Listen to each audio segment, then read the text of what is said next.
నమస్కారం కందుకుంట వెంకటేశ్వర గారు. చూస్తున్నాను మార్నింగ్ నుంచి వస్తున్న రెస్పాన్స్ చాలా పాజిటివ్ ఉంటుంది. రియల్లీ హ్యాపీ ఫర్ యూ అండి. ఎందుకంటే గత 20 సంవత్సరాలుగా మీరు కదిరి నియోజకవర్గ ప్రజల కోసం మీరు చేస్తున్న పోరాటం రియల్లీ అప్రిషియేటెడ్. ఎందుకంటే చూసాను ప్రొఫైల్ చూస్తే కూడా అసలు 3 సార్లు ఓడిపోయినా కూడా still you are working for people. ఏంటి మీ దృఢ సంకల్పం? ఎందుకు అంత కసిగా పని చేస్తున్నారు ప్రజల కోసం ఈరోజు ఇంత కదిరి నియోజకవర్గం కోసం? బహుశా ఏదో ఎత్తుక్కున్నప్పుడు ఏదో దొరికిందేమో ఇక్కడ వీళ్ళ దగ్గర, ఓ ప్రేమ కావచ్చు, అభిమానం కావచ్చు, అక్కడ ఈల్డ్ అయినట్టున్నావు. మోరోవర్ ఇక్కడ పుట్టినప్పుడు డెస్టినీలో కూడా కొన్ని ఉంటాయి. నేచర్కి అగైనెస్ట్ ఎవరు ఫైట్ అవుట్ చేయలేరు. Maybe the nature has brought me over here. దాని నుంచి ఆ తపన ఏదైతే వాళ్ళు పెట్టుకున్నటువంటి నమ్మకం కావచ్చు, చూపిస్తున్నటువంటి అభిమానం కావచ్చు, ఏదో ఈయన చేయగలడు అనే నా మీద ఉన్నటువంటి పెట్టుకున్నటువంటి నమ్మకము, ఇట్స్ ఎ డ్రైవింగ్ ఫోర్స్.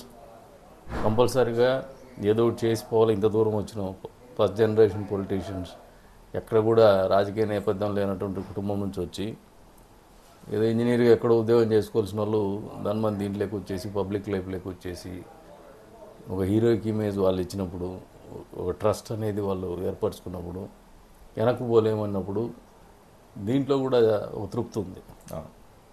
ఎంత పెయిన్ ఉన్నా కూడా, ఎంత స్ట్రెస్ ఉన్నా కూడా అంతే ఎంజాయ్మెంట్ ఉంది, దీంట్లో సాటిస్ఫాక్షన్ ఉంది. 10 మందికి చేయగలుగుతున్నామనే భావన ఉంది, ఇంకా చేయాలనే తపన ఉంది, రుణపడి ఉన్నామనే ఒక బాధ్యత కూడా ఉంది. అవన్నీ తీర్చుకొని పోవాలి. 20 సంవత్సరాలు ఉన్నాం వీళ్ళతో, ఇక మిగిలింది కూడా జీవితంలో చాలా తక్కువ భాగమే. ఆ భాగంలో ఏదో ఒకటి అయితే ఇంత దూరం వచ్చినోడి ఒక అన్సంగ్ హీరోగా పోకూడదనే ఆలోచనతోనే, ఒక దృఢ సంకల్పంతోనే ముందుకు పోతాను.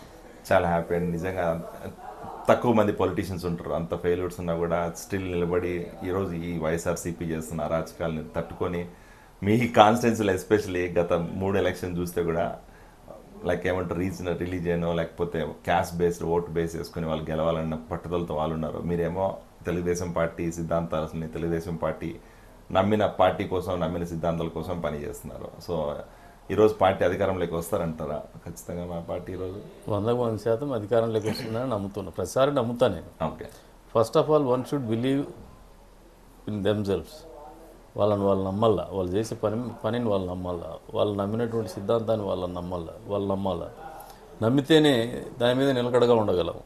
అందుకని ఈ మధ్యకాలంలో తరచు మీరు పార్టీలు మారే వాళ్ళు చూస్తూ ఉంటారు. ఐడియాలజీ సింక్ కాకపోవడము, వాళ్ళ మీద వాళ్ళకి నమ్మకం లేకపోవడము, రాజకీయం వ్యాపార దృక్పథంతో చూడడము, మెటీరియలిస్టిక్గా ఆలోచన చేయడం అనేది ఈ రకమైనటువంటి ధోరణికి వస్తుంది. బేసిక్గా నేను మెటీరియలిస్ట్ కాకపోవచ్చు కాబట్టి కట్టుబడి ఉన్నానేమో.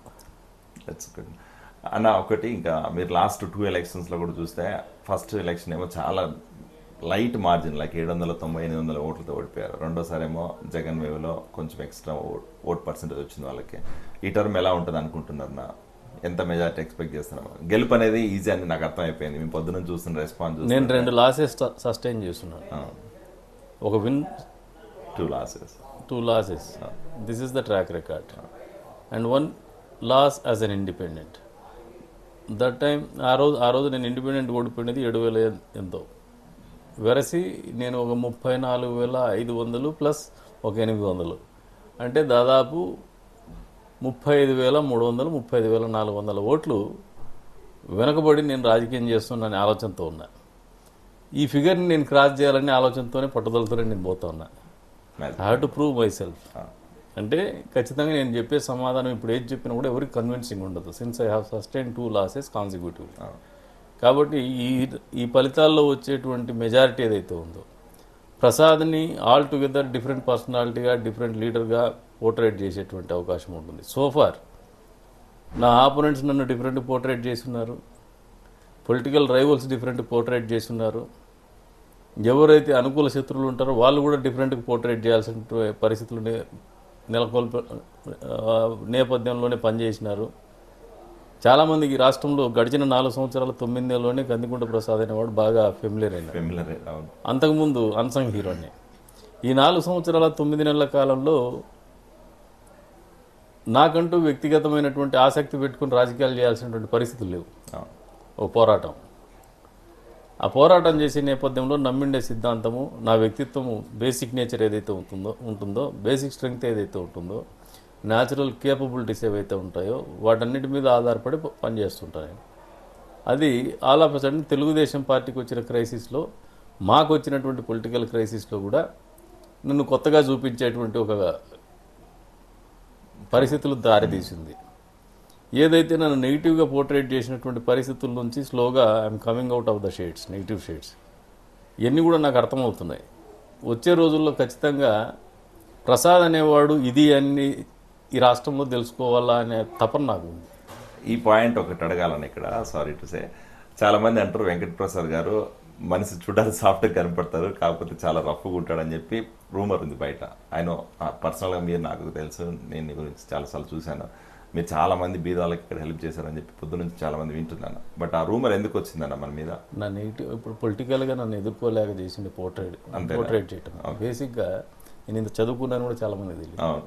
కరెక్ట్. చాలా వెరీ గుడ్ ఆరేటర్ అని కూడా చాలా మంది తెలియదు. I have seen your interview today morning, అసలు ఆఫ్టర్నూన్ చాలా బాగా. బేసిక్గా నేను ఎప్పుడు చాలామంది నన్ను ఈవెన్ పబ్లిక్ మీటింగ్లో అడుగుతారు ప్రిపేర్ అవుతావా. నేను ఎప్పుడు ప్రిపేర్ అవ్వను. సమాజం నేర్పించింది, కష్టం నేర్పించింది, బాధ నేర్పించింది, వాళ్ళ నమ్మకం నేర్పించింది. వాళ్ళ నమ్మకం నన్ను నేర్చుకోవాలనే ఒక ఆలోచన, ఒక పట్టుదలని నేర్పించింది నాకు. దాంతోనే ముందుకు పోతాను. వీళ్ళందరికీ అర్థం కాదు ఏమంటే ప్రసాద్ అనేవానికి హృదయం ఉంది కాబట్టి రాజకీయాల్లో ఉన్నా. ఉదయం లేకపోతే రాజకీయాలు చేయలేం, అది కష్టం.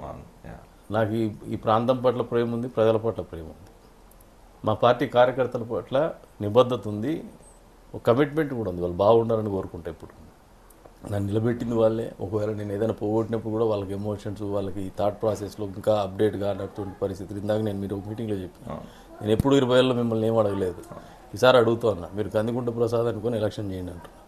ఎందుకు చెప్తున్నానంటే ఈ మాట, they have love and affection for me. పార్టీకి ఎంత ప్రేమిస్తారో నన్ను అంత వ్యక్తిగతంగా ప్రేమించినప్పుడు వాళ్ళకి ఎక్కడ కరెక్ట్ చేసుకోవాలంటే రాజకీయాల్లో ఎన్నికలు నిర్వహించుకోవడంలో వచ్చినటువంటి మార్పులకు అనుగుణంగా వీళ్ళు అప్డేట్ కాలేకపోతున్నారు. బ్యాక్వర్డ్ కమ్యూనిటీ ఓరియంటేషన్ ఉన్నటువంటి పార్టీ బేసిక్గా పోల్ మేనేజ్మెంట్ చేయలేకపోతున్నారు. ఆ ఏరియాలో వాళ్ళ ఫెయిల్యూర్స్ని నేను ఓన్ చేసుకున్నా. నాదే తప్పిదమని పలుమార్లు నేను 2 సార్లు కూడా నేనే ఓన్ చేసుకున్నా. ఎందుకంటే చిన్న స్థాయి వ్యక్తులు ఎక్కువ ఉన్నారు ఇక్కడ, పేదవాళ్ళు ఎక్కువ ఉన్నారు పార్టీకి. వాళ్ళకి అంత ఆలోచన శక్తి ఉండదు. వాళ్ళకు తెలిసిందల్లా ఒకటే, మా వాడికి ఒకటే, అంతకుమించి వేరేది తెలియదు. That is exactly where. నేను మన పెద్ద ఆయనతో కూడా, చంద్రబాబు నాయుడు గారితో కూడా అన్నా, బ్యాక్వర్డ్ కమ్యూనిటీస్కి మీరు స్కిల్ డెవలప్మెంట్ కాదు సార్, ప్రతి స్కూల్లో కావచ్చు, ప్రతి కాలేజీలో కావచ్చు, ప్రతి బీసీ హాస్టల్స్లో కావచ్చు, ఎస్సీ ఎస్టీ హాస్టల్స్లో కావచ్చు, పర్సనాలిటీ డెవలప్మెంట్ క్లాసెస్ మస్ట్గా మీరు ఫ్యాకల్టీలో పెట్టండి. సో దట్ వాళ్ళకి పిల్లల్లో మార్పు వస్తుంది, థాట్ ప్రాసెస్లో మార్పు వస్తుంది. ఆ ఏరియాలో వాళ్ళకి థాట్ ప్రాసెస్లో మార్పు వస్తే nowadays knowledge economy is the S, అక్కడ వాళ్ళు అప్డేట్ అవ్వగలుగుతారు. డెఫినెట్గా అది అయితే అగ్రీ అండి. ఎందుకంటే మేము బయట కంట్రీస్లో చూస్తున్నాం, జనాలు మెచ్యూర్డ్గా ఉంటే ఆటోమేటిక్గా సిస్టమ్ అంతా చేంజ్ అవుతుంది. ఇప్పుడు మన దగ్గర ఏంటంటే అన్ఎడ్యుకేటెడ్ పీపుల్ ఎక్కువ ఉండడం వల్ల ఇలాంటి ప్రాబ్లమ్స్ వస్తున్నాయి. ఓటు కొంటున్నారు, ఓటు వేయించుకుంటున్నారు తప్ప జనాలకు కావాల్సింది చేయట్లేదు. సో అట్లీస్ట్ మీరు చెప్పిన పాయింట్ వ్యాలిడ్ పాయింట్. డెఫినెట్గా బాబు గారు దాని మీద వర్క్ చేస్తారని అనుకుంటున్నాను. పర్సనల్గా చెప్తున్నాను. అవును. ఇంకొకటిన్నా ఇప్పుడు యాక్చువల్గా సూపర్ 6 అంటున్నాం మనం, దాంతోపాటు వాలంటీర్ జీతాలు పెంచిన తర్వాత పెన్షన్ ఎక్స్ట్రా అంటున్నాం కదా. దాంతోపాటు మీరు కదిరి నియోజకవర్గం వెనుకబడిన ప్రాంతం, అనంతపూర్ డిస్టిక్లో ఒక ఎండుకు ఉంటుంది. ఇక్కడ పల్లెలు చాలా ఉన్నాయి చుట్టుపక్కల, ఎన్పీకుంట అవ్వచ్చు, లేకపోతే మన నల్లజరు అవ్వచ్చు, లేకపోతే ఇటు తలుపులు అవ్వచ్చు. చాలా మండలాలన్నీ కూడా కైండ్ ఆఫ్ రూరల్ ఏరియాస్ కదా. వాటిని ఎలా ప్లాన్ చేస్తున్నారు, ఏం డెవలప్మెంట్ ఫోకస్ చేస్తున్నాం మనం? బేసిక్గా కమ్యూనిటీ వైజ్ చూసినా కూడా మీరు బ్యాక్వర్డ్ కమ్యూనిటీస్ వచ్చిన రెడ్డీస్ ఎక్కువ, అదే రకంగా ముస్లిమ్స్ ఎక్కువ. ఆ 2 కమ్యూనిటీస్ కూడా ఆర్థికంగా బాగానే ఉన్నారు. రిమైనింగ్ కమ్యూనిటీస్ ఉన్నాయి. ఎస్టీస్లో పిల్లలు చదువుకొని స్థిరపడుతూ ఉన్నారు. బ్యాక్వర్డ్ కమ్యూనిటీసే ఇబ్బంది పడతాను. బ్యాక్వర్డ్ కమ్యూనిటీస్లో దట్టు వడ్డెర, పట్ర, ఏకిల. ఈ పట్ర ఏకిల కమ్యూనిటీసు, వడ్డెర కమ్యూనిటీసు వాళ్ళ నివాసం ఉంటున్నటువంటి ప్రాంతాలు మీరు ఒకసారి గమనిస్తే కొండగుట్టలు ఉండే చోటే నివాసం ఉంటారు. ఆ బ్యాక్వర్డ్నెస్ అనేది వాళ్ళ జీవన విధానంలోనే ఉంది. ఈ జీవన విధానంలో వాళ్ళకు మార్పు రాకపోతే వాళ్ళ థాట్ ప్రాసెస్లో మార్పు రాదు. ఇంకా కొద్ది వరకు వాళ్ళ పిల్లలు బయట ఊర్లోకి పోయేసి చదువుకొని స్థిరపడుతున్నారు. కానీ చాలా వరకు వీళ్ళు వెనుకబడతనం అనేది ఇంకా ఉంది, మూఢభక్తి ఉంటుంది. మీరు ఈ ప్రాంతం మారాలంటే ఖచ్చితంగా అగ్రికల్చర్లో డ్రాస్టిక్ చేంజెస్ తీసుకురావాల్సినటువంటి అవసరాలు ఉన్నాయి. అదే రకంగా అగ్రో బేస్డ్ ఇండస్ట్రీస్ తీసుకురావాల్సినటువంటి అవసరం ఉంది. మోరోవర్ కదిరి ప్రాంతంలో గతంలో హ్యూమన్ ట్రాఫికింగ్ ఉండేది, ఇప్పుడు లేదు అది. కానీ ఈరోజు కూడా మాకు దరిద్రం ఏమంటే ఎక్కడైనా ముంబైలోనో పూణేలోనో హ్యూమన్ ట్రాఫికింగ్ కింద ఎవరైనా కేసులు బుక్ చేసి మనుషులను తీసుకొస్తే వాళ్ళని కదిరి కోర్టులో హాజరు పెడతారు. మా ఊర్లలో అయితే లేదు, మా తాండాల్లో అయితే లేదు. యాక్చువల్ వాళ్ళు ఇక్కడ వాళ్ళు కాదు కానీ బట్ తీసుకొచ్చి అంటే అది మమ్మల్ని పేటెంట్ రైట్ మాకే ఇస్తున్నట్టున్నారు. బ్యాడ్ నేమ్ అది. అది మాకు మా బ్రాండ్ ఇమేజ్ కూడా దెబ్బతింటుంది డెఫినెట్గా. అవును. కానీ మాకు అంతే స్థాయిలో దీనికి కాంట్రరీగా నరసింహస్వామి టెంపుల్ ఉంది, వేమన సమాధి ఉంది, Thimmamma Marrimanu Guinness book of world రికార్డ్స్లో చోటు సంపాదించుకున్నటువంటి తిమ్మమ్మ మరిమాను. అక్కడ టూరిజం స్పాట్ కింద కూడా టూరిజం వాళ్ళు కూడా కొద్దివరకు డెవలప్ చేయాలని చూశారు, టీటీడీ వాళ్ళు కొద్దివరకు డెవలప్ చేయాలని చూశారు. అంతే స్థాయిలో దగ్గరలోనే హార్స్లీ హిల్స్ కూడా ఉన్నాయి. ఇవన్నీ కూడా ఒక టూరిజం సర్క్యూట్ కింద చూసి గతంలో నారా లోకేష్ గారు యువగలం పాదయాత్ర సందర్భంగా 600 కిలోమీటర్స్ మైస్టోలో వచ్చినప్పుడు మేము అక్కడ ఏది కావాలి మీకు అని అడిగితే I have insisted for the temple tourism. ఎందుకంటే అబండెంట్ డెవలప్మెంట్ ఆపర్చునిటీస్, గ్లోబల్ ఎకానమీని కూడా తీసుకురావచ్చు ఇఫ్ వి గెట్ ఫోకస్డ్. మాకు ప్రాపర్ విజన్ ఉంటే ఇన్ఫ్రాస్ట్రక్చర్ డెవలప్ చేసి మేము హై ఎండ్ ఇన్ఫ్రాస్ట్రక్చర్ డెవలప్ చేస్తే సుప్రీంకోర్టు జడ్జెస్ వస్తున్నారు, సెంట్రల్ మినిస్టర్స్ వస్తున్నారు. దాదాపు బెంగళూరు నుంచి అయితే almost all the celebrities they are coming down to Kadiri to visit the temple. Whereas we could not make them to stay back because there is no amenities. High end infrastructure లేకపోవడంతో even though it is a high end pilgrimage centre we are not holding them back, making them to stay back here. వాళ్ళే ఒక రోజు 2 రోజులు ఇక్కడ ఉండేటువంటి పరిస్థితులు కల్పించగలిగితే ఖచ్చితంగా మా ప్రాంతం అభివృద్ధి చెందుతుందని ఆలోచించాలి. ఎందుకు వాళ్ళ ఉంటేనే ఎందుకు అభివృద్ధి చెందుతుందని మీరు అడగచ్చు. బేసిక్గా టూరిస్ట్ ప్లేస్ కానీ పిలిగ్రిమేజ్ ప్లేస్ కానీ ఎవడైనా పోయినప్పుడు అక్కడ వాళ్ళ ఆలోచన విధానము చాలా relaxed, to spend time and to spend money for their family. Vacation అంటేనే అదే మైండ్ సెట్ ఉంటుంది. కాబట్టి ₹2 డబ్బులు ఖర్చు పెడతారు, ఆ రిలాక్స్ మూడ్లో ఉంటారు. వాళ్ళు చేయగలిగినటువంటి పనులు ఏవైనా ఉంటే కూడా పెద్ద స్థాయిలో ఈజీగా మేము తీసుకోగలుగుతాం. మా ఊరికి వ్యక్తిగతంగా మాకు కాదు, మా ప్రాంతానికి. కాబట్టి మేము ఆ ఆలోచన విధానం లేకపోతున్నాం. ఇప్పుడు తిరుపతి అంతా డెవలప్ అవుతుందంటే it's just because of the temple. అదే ఆలోచన మేము ఆ స్థాయిలో కాకపోయినా వేరే లెవెల్లో నెక్స్ట్ లెవెల్లోకైనా మేము ఆలోచన చేయగలిగితే వీ కెన్ డూ వండర్స్. అంతేకాకుండా ప్యారలల్ టు దిస్ ఇప్పుడు హంద్రీనీవా నుంచి చంద్రబాబు నాయుడు గారు నీళ్ళు తీసుకొచ్చినారు. ఈ హంద్రీనీవా నీళ్ళని ఇక్కడ ఉన్నటువంటి చెరువులకు, గొలుసుకట్టు చెరువులు క్యాస్కేడింగ్ ఆఫ్ ట్యాంక్స్ మా తెలుగుదేశం ప్రభుత్వం హయాంలోనే చేస్తున్నాం. క్యాస్కేడింగ్ ఆఫ్ ట్యాంక్స్ తర్వాత మేము ఎప్పుడు కూడా దానికి ప్రాపర్గా ఇన్పుట్ ఇవ్వలేకపోతున్నాం, వాటర్ ఇన్పుట్. ఆ ఒక్క సిస్టమ్ మేము డెవలప్ చేయగలిగితే గొలుసుకట్టు చెరువుల ద్వారా అన్ని చెరువులకు నీళ్ళు ఇవ్వగలుగుతాం. It makes difference. తాగునీళ్ళు ఇబ్బంది లేకుండా పోవడం అనేది, సాగునీరు ఇబ్బంది లేకుండా పోతే ప్రజల ఆలోచన మీద కొత్తగా రెవెన్యూ జనరేషన్ ఉంటుంది, అగ్రికల్చర్ రెవెన్యూ. ఎప్పుడైతే ఆర్థిక స్థిరత్వం ఉంటుందో ఆలోచన విధానంలో మార్పు వస్తుంది. ఆలోచన విధానంలో మార్పు వచ్చిందంటే నాగరికత వస్తుంది. నాగరికత ఎప్పుడైతే నదీ పరివాహక ప్రాంతాల్లోనే నాగరికత డెవలప్ అవుతుంది. మీరు చరిత్ర లేకపోయినా నైల్ నాగరికత ఉంది, సింధు నాగరికత ఉంది. Both the things are river based. అదే రకమైనటువంటి నదీ ప్రవాహంలో వచ్చినటువంటి నీళ్ళని ఏదైనా ఇక్కడ చూడగలిగితే, ఈ ప్రాంతంలో అన్ని ప్రాంతాలు ఉండగలిగితే రైతాంగం దే విల్ డూ వండర్స్. తద్వారా వాళ్ళు ఆర్థిక స్థిరత్వం కానీ, వాళ్ళ ఆలోచన విధానంలో మార్పు కానీ, వారి జీవన విధానంలో మార్పు కానీ, వాళ్ళ తలసరి ఆదాయంలో మెరుగుపరిచేటువంటి పరిస్థితులకు తీసుకోవచ్చనే ఆలోచనతో ముందుకు పోతున్నాం. ఖచ్చితంగా మోరోవర్ కనెక్టివిటీ పెరుగుతూ ఉంది. గ్రీన్ఫీల్డ్ ఎక్స్ప్రెస్ హైవే తీసుకొస్తున్నాం, 6 లేన్. జస్ట్ కదిరి నుంచి ముందుకు పోతుంది. And the government of India's policy is very clear. India's policy is very clear. Satellite townships డెవలప్మెంట్కి they are giving the permissions for the satellite townships like anything. ఇప్పుడు మీరు పాలసముద్రం దగ్గర చూస్తే అక్కడ ఒక టౌన్షిప్ వచ్చింది, ఇంటిగ్రేటెడ్ టౌన్షిప్ వచ్చింది, ఒక 2-3 టౌన్షిప్లు వచ్చినాయి. ఈవెన్ సెంట్రల్ ఎక్సైజ్ వాళ్ళకి అక్కడికి వచ్చింది. ఇంత పెద్ద ఎత్తున శాటిలైట్ ల్యాండ్ కూడా అవైలబుల్ ఉంది కాబట్టి అబండెంట్ ల్యాండ్. ఫ్యూచర్లో ఒక 10-15 ఇయర్స్ ఖచ్చితంగా ఎవరైనా విజన్ ఉండేవాళ్ళు లీడర్స్గా ప్రమోట్ అవుతే, వాళ్ళు నిలబడగలిగితే ఖచ్చితంగా ఈ ప్రాంతం అభివృద్ధి చెందుతుంది. ఆ దిశగా అడుగులేయాల్సినటువంటి బాధ్యత మొట్టమొదటిగా నా మీద ఉంది. ఎందుకంటే 20 ఏళ్ళ లాంగ్ టెన్యూర్ ఎవరు లేరు, ఇక్కడ ఎవరు కమిటెడ్ గా లీడర్ లేడు. 20 years లాంగ్ టెన్యూర్ మెయింటైన్ చేయలేకపోతే. అపోజిషన్ పార్టీలో చూస్తే every 5 years కి ఒక కొత్త లీడర్ వస్తున్నారు, వాళ్ళు ఉండట్లేదు. ఈవెన్ తెలుగుదేశంలో కూడా నేను కాకుండా ఇంకోరు లేరు ఇంతవరకు. 20 years లాంగ్ టెన్యూర్ అనేది it makes difference. It's not easy అన్న. It makes difference. ఈజీనా టఫ్ అనేది పక్కన పెడితే it makes difference on my vision also and my commitment also. 20 సంవత్సరాలు వీళ్ళతో బతికిన తర్వాత ఒక అవగాహన ఉంటుంది. ఈ ప్రాంతం ఏంది, ఈ ప్రాంతంలో మనుషులు ఏంది, వీళ్ళ ప్రేమ ఏంది, వీళ్ళ కష్టం ఏంది.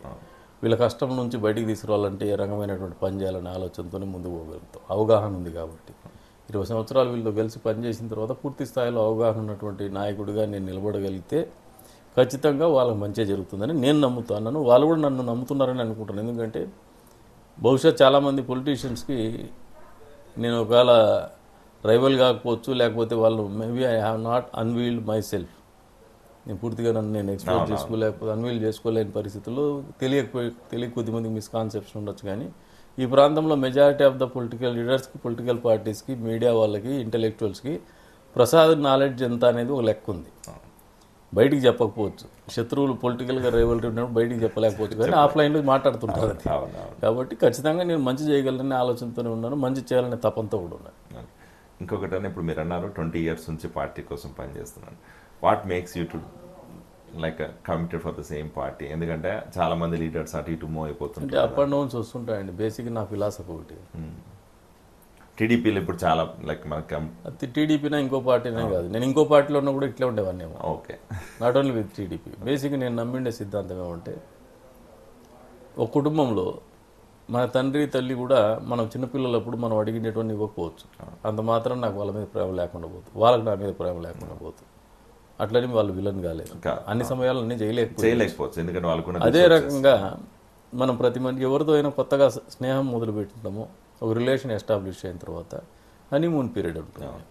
ఒక 6 monthsకు 1 yearకు బాగా ఎంజాయ్ చేస్తున్నాను. 6 months 1 year తర్వాత కొంచెం అన్ని we'll start realising the things. ఒకటి అరా నచ్చని అంశాలు ఉండకపోవచ్చు. సరే, ఈ ఒకటి అరా నచ్చని అంశాలతోనే విభేదించి ఇంకొంత స్నేహం చేద్దామంటే వాళ్ళ దగ్గర వస్తాయి. ఎండ్ ఆఫ్ ది డే నేను పోయే రోజున వెనక్కి తిరిగి చూసుకుంటే నాకంటే ఎవడు ఉండడు. ఆ పార్టీ కూడా అట్లే చూస్తున్నాను నేను. It's not small thing.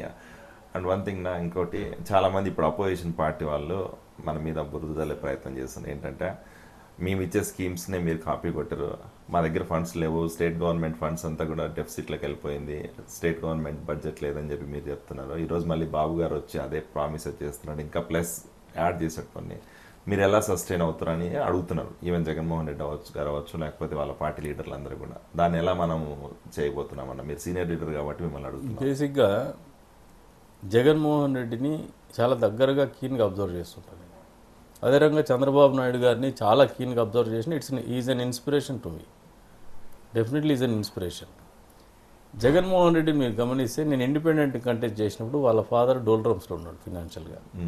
నా దగ్గర గుట్టకిందపల్లి వెంకటరామరెడ్డి అనే ఒక లీడర్ ఉండేవాడు, వాళ్ళ బంధువు కూడా ఆయన నేను ఇట్లే ప్రచారంలో ఉన్నాం విలేజ్లోనే ఉంటే ఫోన్ చేసినాడు, నువ్వు ప్రసాద్ చేస్తున్నావు, కాంగ్రెస్ చేయాలని చెప్పినాడు. లేదు ప్రసాద్ని నేను గెలిపించుకుంటావు అంటే, కాబోయే ముఖ్యమంత్రి కొడుకుని మాట్లాడుతుండా అన్నాడు.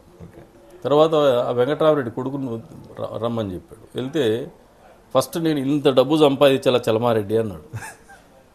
That is what exactly motivation. అంటే జగన్మోహన్ రెడ్డికి బహుశా సైకలాజికల్గా ఆ రోజున వాళ్ళ ఫాదర్ ఉన్నటువంటి డోల్డ్రమ్స్లో ఉన్నటువంటి నేపథ్యంలో డబ్బు మీద ఒక కసి పుట్టిండొచ్చు, డబ్బే అంతా అనిపించుండొచ్చు ఆ రోజునటువంటి బాధల రీత్యా. కానీ రాజశేఖర రెడ్డి గారు ఆ కష్టాల్లో నుంచి నర్చర్ అయ్యే హ్యూమన్ టచ్ ఉంటుంది రాజశేఖర రెడ్డి గారి ఆలోచనలు మనం అబ్జర్వ్ చేస్తాం. జగన్మోహన్ రెడ్డి ఆలోచనలో డబ్బు ఉంటుంది, డబ్బు పిచ్చి ఉంటుంది. నేను చంద్రబాబు నాయుడు గారిని చూస్తున్నాను, ఆయనకి డబ్బు పిచ్చి ఎప్పుడు లేదు. ఆయనకి ఎప్పుడు ఒక పేరు పిచ్చి ఉంది, నన్ను మంచోడు అనుకోవాలి అందరూ అనుకుంటారు. నేను గమనించింది ఆయన్ని. ప్రజల్లో నేను దేవుడిగా నిలిచిపోవాలనే తపన ఉంది. అదే రకంగా జగన్మోహన్ రెడ్డి డబ్బు సంపాదించాలని ఎట్లయితే ఈ మేడప్ ఇస్ మైండ్, వాళ్ళ ఫాదర్ ముఖ్యమంత్రి కాకమునిపై అదే లైన్లో ఇప్పటిదాకా పోతానని నేను అనుకుంటున్నాను. సో ఈవెన్ సీఎం అయిన తర్వాత కూడా, లేకపోతే మద్యం వ్యాపారం ఎట్లా చేస్తాడు? చేయడు. చేయడు. కానీ ఈయనకి wealth creation for himself, not for the state or people, అది ఆలోచన లేదు ఆయనకి. ఎందుకంటే నేను చెప్పిన నేపథ్యం ఒకటి నేను గమనించాను, ఇది నా పర్సనల్ మీరు ఒపీనియన్. చాలా క్లోజ్గా ఉన్నారు కాబట్టి మీకు ఇంకా ఎక్కువ తెలుసు. చంద్రబాబు నాయుడు గారికి ఉంది. చంద్రబాబు నాయుడు గారి ఆలోచన విధానము, ఈజ్ ఎ స్టేట్స్మెన్, ఈ think for the next generation. మన తర్వాత మన బిడ్డలు ఉంటారనే భావంతో బతుకుతున్నటువంటి రాజకీయాల్లో నేనే ఉన్నా, నాతో పాటు ఇంకా నాయకులు ఉన్నారు. వాళ్ళు ఆలోచించే విధానం, నేను ఆలోచన చేసే విధానం కూడా తేడా ఉండొచ్చు. ఫ్యాక్షనిస్టులు ఉంటారు. ఫ్యాక్షనిస్టులను ఎలిమినేషన్ ప్రాసెస్ ఎందుకు చేస్తారో మీరు ఒకసారి ఆలోచన చేయండి. ఒక మనిషి, ఆ మనిషి ఉంటే ఏదైతే పనులు చేయగలడో ఆ పనులు అతను చేయలేకుండా చేయడంలోనే ఫిజికల్ ఎలిమినేషన్ ఉంటుంది. రాజకీయం అంతే. చంద్రబాబు నాయుడు గారు చేయగలిగిన పని జగన్మోహన్ రెడ్డి చేస్తాడని అనుకోబాకండి. కాబట్టే చంద్రబాబు నాయుడు గారు ఎందుకు అవసరం అంటే, వెల్త్ క్రియేషన్ అనేది, ప్రోగ్రెసివ్ థింకింగ్ అనేది చంద్రబాబు నాయుడు గారికి ఉన్నటువంటి పేటెంట్ రైట్, ఆయనకు ఉన్నటువంటి జీల్. అది మీరు దాన్ని తోసిపుచ్చలేరు. ఆయన ట్రాక్ రికార్డ్ చూసినప్పుడు ఎవరు దాన్ని చేంజ్ చేయలేరు. జగన్మోహన్ రెడ్డి ఆలోచన విధానాన్ని కూడా మీకు చెప్పిన. మరి జగన్మోహన్ రెడ్డి 4 సంవత్సరాల 9 నెలల కాలంలో ఎన్డీఏ పార్టీతో బాగుంటూ, బీజేపీ పార్టీతో బాగుంటూ, డబ్బులు అప్పు పుట్టించుకొని ఎఫ్ఆర్బిఎం రేషియోతో కూడా కాకుండా అవుట్ ఆఫ్ ది ఎఫ్ఆర్బిఎం కూడా డబ్బులు తెచ్చుకోగలిగినటువంటి నేపథ్యంలో ఎక్కడో లాలూచిపడి 55 బిల్లులకు సపోర్ట్ చేసి, ఎన్ఆర్సీకి కానీ సిడబ్ల్యూకి కానీ బిల్స్ సపోర్ట్ చేసి, ఆ బిల్స్ పాస్ కావడానికి ఈయన రాజ్యసభ మెంబర్లు కూడా పంపించేసి, వాళ్ళు చెప్పినటువంటి వీళ్ళ నాన్నను హత్య చేసినటువంటి వ్యక్తుల కుటుంబానికి కూడా వాళ్ళు రికమెండ్ చేస్తే, హత్య చేసినట్టు నేనే చెప్తాడు రిలయన్స్ ఫ్యామిలీ, వాళ్ళు చెప్తే వాళ్ళకు కూడా రాజ్యసభ మెంబర్లు ఇచ్చేసి మరీ బీజేపీని ఇండైరెక్ట్గా సపోర్ట్ చేస్తున్నాడు.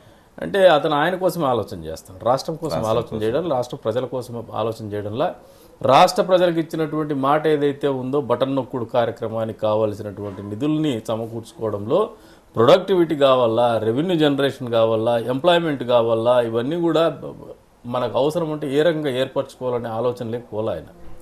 చంద్రబాబు నాయుడు గారి వయసు అయిపోయింది, చంద్రబాబు నాయుడు గారిని ఈ టర్మ్ ఇబ్బంది పెడితే మనకు అడ్డం లేదు అనే ఆలోచనలోనే ఉన్నాడు. కానీ నాయకులకు అది ఉండకూడదు.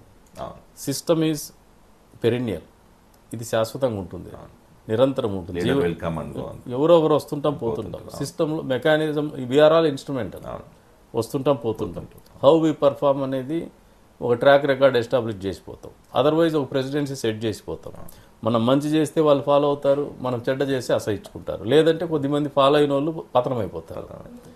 జగన్మోహన్ రెడ్డి ఈ ఆలోచన విధానంలో లేడు. ఆయన ఎంతసేపు పొలిటికల్ గెయిన్ కావాలా, క్రోనీ క్యాపిటలిజంలో బిలీవ్ చేస్తున్నాడు. ఆయన స్వలాభం చూసుకుంటాడు. డబ్బు సంపాదించు, అదే డబ్బు దాంట్లో ఇన్వెస్ట్ చేయి, మళ్ళీ డబ్బు సంపాదించు, అధికారం సంపాదించు.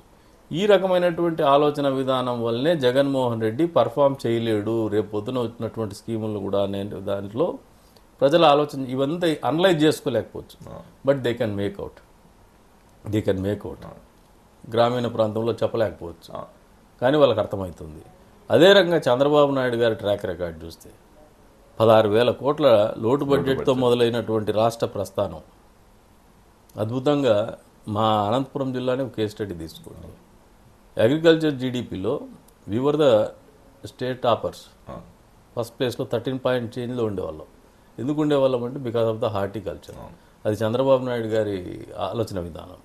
ఆయన అదే తరహాలో ఆలోచన చేస్తూ వచ్చినారు. కియా అనేది ఈ రోజున ఎక్స్ట్రాడినరీ కంపెనీ. అవును, Kia is like one of the fuel for మరి ఇంత పెద్ద ఎత్తు మరి హంద్రినీవా నీళ్లు ఈ ప్రాంతానికి తీసుకురావడం ద్వారా, అది కూడా నీటి కేటాయింపులు కియాకు కూడా యుద్ధ ప్రాతిపదిక మీద చేసి ఆ కంపెనీని ఇక్కడికి వచ్చే రకంగా చూడడం. ఆయన ఆలోచన విధానంలో శాశ్వతంగా ఈ రాష్ట్రంలో తనంటూ ఒక చెరగని ముద్ర చేసుకోవాలా, సంపద సృష్టించాలా, ఆ సంపదని 10 మందికి పంచాలా. Happiness should be the index of the lifestyle success. ఇదే ఆలోచన విధానంతో ఆయన పరిపాలన కొనసాగించినాడు. మనుషుల జీవితాల్లో సంతోషంగా బతకాలనే ఆలోచన నాయకులకు రావడం అనేది అద్భుతం. ఓటర్లుగా చూసేటువంటి ఆలోచన విధానం ఉండేది రాజశేఖర రెడ్డి గారి దగ్గర నుంచి మొదలు పెడితే జగన్మోహన్ రెడ్డి కంటిన్యూ చేస్తున్నారు దాన్ని. రాజశేఖర రెడ్డి గారు ముఖ్యమంత్రిగా ఉన్నప్పుడు కూడా మేము చూసినాం. మేము ఎమ్మెల్యేస్గా ఉన్న ఒక 6 నెలలకు 1 ఇయర్కో చనిపోయారు ఆయన. బట్ ఆయన అంతకుముందు ఎలక్షన్స్ ఫేస్ చేసినప్పుడు ప్రతిరోజు పత్రికలు రాయించుకునేవాళ్ళు, మేము ఇన్ని హౌసింగ్ ఇచ్చినాం, ఇన్ని పెన్షన్లు ఇచ్చినాం, ఇన్ని లక్షల మంది ఓటర్లు మాకున్నారని చెప్పేసి. All the time he was looking at the society as voters, not as human beings. రాజకీయాలు తప్ప not as human beings. Machines లానే ట్రీట్ చేస్తున్నారు అంత. సమాజాన్ని మనుషుల మాదిరి చూస్తే మానవత్వం ఉంటుంది, ఓటర్ల మాదిరి చూస్తే మెటీరియలిజం ఉంటుంది. మెటీరియలిస్టిక్ ఉంటుంది. కాబట్టి ఆ మెటీరియలిస్టిక్గా ఆలోచన చేసే విధానంలోకి మోల్డ్ అయిపోయినాడు జగన్మోహన్ రెడ్డి. కాబట్టి సంపద సృష్టించలేడు, ఆ ఎన్నిక ఎట్లా నిర్వహించుకోవాలో, ఆ ఎన్నిక కావాల్సినటువంటి డబ్బు ఎట్లా కావాలని ఆలోచన చేస్తాడు. కానీ ఈ రాష్ట్రంలో ప్రజలు సంతోషంగా ఉండాలా, నా కుటుంబం ఎట్లుంటుందో ఈ రాష్ట్రంలో ప్రతి కుటుంబం కూడా అంతే సంతోషంగా ఉండాలా, వాళ్ళందరూ మళ్ళీ మంచి జీవన ప్రమాణాలతో బతకాలనే ఆలోచనతోనే పని చేసుకునే విధానము, అభివృద్ధి అనేది ప్యారలల్గా వెల్ఫేరు డెవలప్మెంట్ ప్యారలల్గా రన్ కావాలనేది చంద్రబాబు నాయుడు గారి సిద్ధాంతం. అది సింక్ అవ్వడం లేదు. కాబట్టే జగన్మోహన్ రెడ్డి చేయలేనటువంటి పనులు చంద్రబాబు నాయుడు గారు చేయగలుగుతారు. 16,000 కోట్ల లోటు బడ్జెట్తో ఉంటూ కూడా పోలవరం 70% పూర్తి చేసి, 16,000 కోట్ల లోటు బడ్జెట్తో ఉంటే కూడా జీతాలు ప్రతి నెల 1వ తారీఖున ఇచ్చి ఫిట్మెంట్ 43% ఇచ్చి, ఇంత ఇచ్చిన తర్వాత కూడా ఉద్యోగస్తుల్ని మంచి మూడ్లో పెట్టిన తర్వాత, మంచి హ్యూమర్లో పెట్టిన తర్వాత కూడా పని చేయించేటువంటి పరిస్థితిలోనే ఉద్యోగస్తులు దూరమైనారు. ఈరోజు ఉద్యోగస్తులు రియలైజ్ అవుతున్నారు ఆయన అవసరాన్ని, చంద్రబాబు నాయుడు గారు అవసరమని ఉద్యోగస్తులు రియలైజ్ అయినారు, వాళ్ళే కావాలనుకుంటున్నారు. కాబట్టి చంద్రబాబు నాయుడు గారు సూపర్ 6 కాదు, సూపర్ 12 కూడా చేయగలుగుతారనే ప్రజలు నమ్ముతారు ఆయన చెప్పితే కూడా. రైతు రుణమాఫీ చేయలేదని మాట్లాడుతున్నాడు జగన్మోహన్ రెడ్డి. 50,000 రూపాయలు సింగిల్ స్ట్రోక్లో వేవర్ జరిగినటువంటి పరిస్థితుల్లో ఉన్నటువంటి రైతాంగం దాదాపు 60% ప్లైన్ ఉంది ఈ అనంతపురం జిల్లాలో. రాష్ట్రంలోనే ఆల్మోస్ట్ 62-63 ఉంది. ఈ జిల్లాలో అయితే ఇంకా ఎక్కువ ఉంది, ఎందుకంటే చిన్న సన్నకారు రైతులు ఉన్నారు. కాబట్టి 50,000 ఉండే వాళ్ళు ఎక్కువ బాగున్నారు, కాబట్టి సింహభాగం ఎక్కువ మంది బెనిఫిట్ పొందినారు. దాన్ని కూడా మీరు చేయలేదని ఒక బ్లేమ్ గేమ్. ఆ సాక్షి పత్రికని, సాక్షి ఛానల్ అడ్డం పెట్టుకుని గోబెల్స్ క్యాంపెయిన్, అబద్ధాలు చెప్పడము, ఇమేజ్ టార్నిష్ చేసేటువంటి ఆర్టికల్స్ టెలికాస్ట్ చేయడము, రాయటము, వీటితో ఒకసారి లబ్ధి పొందగలిగినాడు. కానీ జగన్మోహన్ రెడ్డిని ఇంకా నమ్ముతారు, ఏ మేనిఫెస్టో ఇచ్చినా ఈ రాష్ట్రాన్ని నడిపించే విధానంలో అతను కరెక్ట్ అని చెప్పి ప్రజలు అనుకుని ఉంటే ఈ రోజున తెలుగుదేశం పార్టీకి ఎలక్షన్ ఉండదు. ఈరోజు తెలుగుదేశం పార్టీ గెలుస్తుందనే నమ్మకం అందరిలో ఉంది. మళ్ళీ చంద్రబాబు నాయుడు గారు ముఖ్యమంత్రి అవుతారని చెప్పే నమ్మకం అందరి ప్రజల్లో కనపడుతుంది. ఎందుకు కనపడుతుందంటే జగన్మోహన్ రెడ్డిని చూసినటువంటి పరిస్థితులు, చంద్రబాబు నాయుడు గారు పనిచేసినటువంటి విధానాన్ని వల్లవేసుకునేటువంటి పరిస్థితులు బేరీ చేసుకునేప్పుడు Chandrababu Naidu will be a far better chief minister for the state. ఈ క్రైసిస్ మేనేజ్మెంట్లో ఆయన అవసరం ఉందని చెప్పి ప్రజలు నమ్ముతున్నారు. కాబట్టి ఆయన ఏం చెప్పినా చేయగలుగుతారు, వచ్చే రోజుల్లో చేయాలనే పట్టుదల కూడా ఉంది, చేయగలుగుతారనే ఆలోచన కూడా ప్రజల్లో కూడా ఉంది.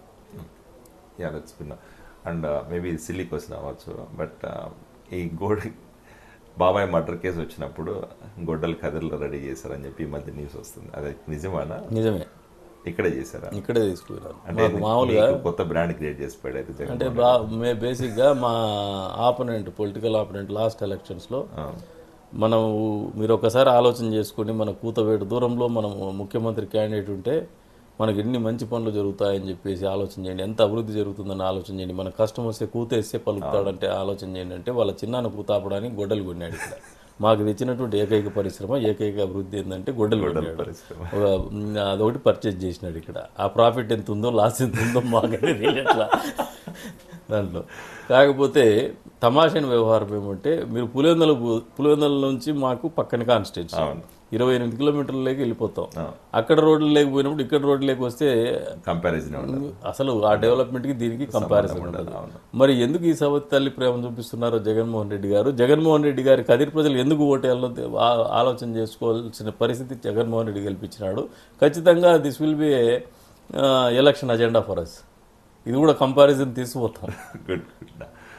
లాస్ట్ క్వశ్చన్, ఇప్పుడు చాలామంది మీరు చూస్తున్న రాష్ట్రం కోసం, లేకపోతే చంద్రబాబు నాయుడు గారిని సీఎం చేయడం కోసం, రాష్ట్ర భవిష్యత్తు కోసం నాలాగా కొన్ని వేల మంది ఎన్ఆర్ఐస్ ఈరోజు వచ్చి గ్రౌండ్ లెవెల్లో పనిచేస్తున్నారు. వాళ్ళకి మీరు ఏమైనా సలహా ఇవ్వాలనుకుంటున్నారు? వాళ్ళని ఎలా చూస్తుంటారు? బేసిక్గా చంద్రబాబు నాయుడు గారి లాంటి నాయకుడి దగ్గర ఆయన కోసం పనిచేయడం అనేది ఒక అద్భుతమైన అవకాశంగా నేను భావిస్తాను. నిజంగా భగవంతుడు ఇచ్చినటువంటి వరంగా కూడా నేను భావిస్తాను. ఎందుకంటే నాయకులు చాలామందిని చూస్తాం, ఎంతసేపు డబ్బు, అధికారం, వీటి గురించి ఆలోచన చేస్తాం. చంద్రబాబు నాయుడు గారిని మీరు దగ్గర గమనిస్తే అధికారం లేనప్పుడు కూడా ప్రజల కోసం పనిచేయాలనే తపంతో ఆలోచన చేస్తాడు ఆయన. రాజకీయం కూడా ఒక party, it's a profession. End of the day ఆయన రాజకీయంగా ఒక పార్టీని నడుపుతున్నారు కాబట్టి తప్పదు అది.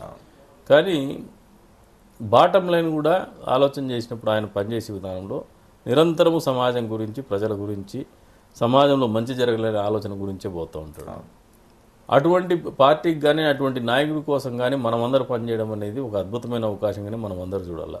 మోర్ ఓవర్ మీకున్నటువంటి జెస్చర్, ఇందాక చెప్పినా మీకు ఒక డెస్టినీ, మదర్ల్యాండ్, ఇవన్నీ కూడా ఒక ఎమోషనల్ అటాచ్మెంట్స్, ట్రూ ట్రూ ఒక నేచర్. ఇది we cannot work against the nature. అది మనకు తెలియకుండా మనం లాక్కొస్తుంటుంది. కానీ లాక్కొచ్చిన తర్వాత కూడా వితౌట్ ఎక్స్పెక్టింగ్ ఎనీథింగ్, మంచి జరగాలి ఈ రాష్ట్రానికి, ఒక మంచి నాయకుడిని అందించాలనే తపన మీలో ఉండడం అనేది, ఎన్ఆర్ఐస్ కూడా ₹2 వాళ్ళు ఖర్చు పెట్టుకొని వాళ్ళ టైం పోగొట్టుకొని ఎండనక వాననక మీరు కూడా ఇబ్బందులు పడుతూ కూడా రోడ్డు వెంబడుతూ నడిచి పార్టీని గెలిపించాలనేది అద్భుతమైనటువంటి జెస్చర్గానే మేము భావిస్తాం. Definitely you are contributing for your motherland. తెలుగుదేశానికి కాదు, ఈ మదర్ల్యాండ్కి మీరు కాంట్రిబ్యూట్ చేస్తున్నారని అనుకుంటున్నాను. Really heartfully we appreciate the gesture. Thank you అన్న. ఏమన్నా మిస్టేక్స్? ఓకే.